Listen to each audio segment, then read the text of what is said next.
Dans les documents qui circulent entre les différents ministères, je tombe sur un chiffre. Un enfant est tué par sa mère tous les 10 jours en France. En note de bas de page, les experts écrivent que c'est sûrement sous-estimé, qu'on ne disposerait pas des bons outils pour connaître le nombre exact.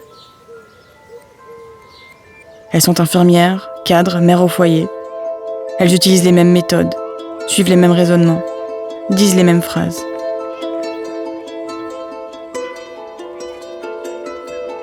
La majorité des enfants tués, eux, n'étaient pas des nourrissons. Ils étaient en âge de marcher, d'aller à l'école, d'avoir une couleur préférée. Pourtant, sur le meurtre de ces enfants-là, je n'ai rien trouvé. J'ai accumulé des dizaines de dossiers pour tenter de comprendre. J'ai cherché ce qui les reliait entre elles. J'ai appris que c'était souvent des mères aimantes. Beaucoup tentaient de se suicider par la suite. Dans les PV d'audition, à la question du pourquoi, elles répondent toutes la même chose. Je n'avais pas le choix.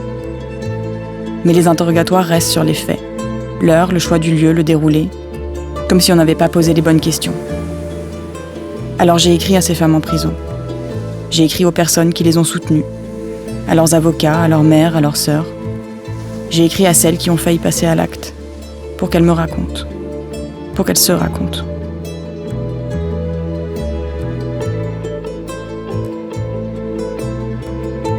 Chère maître, chère Léa, chère Julie, chère Sophie, chère Cécile, chère Blanche, chère Alexia, j'aimerais comprendre ce qui se passe dans la vie d'une femme pour en arriver là, pour estimer qu'il n'y a pas d'autre choix.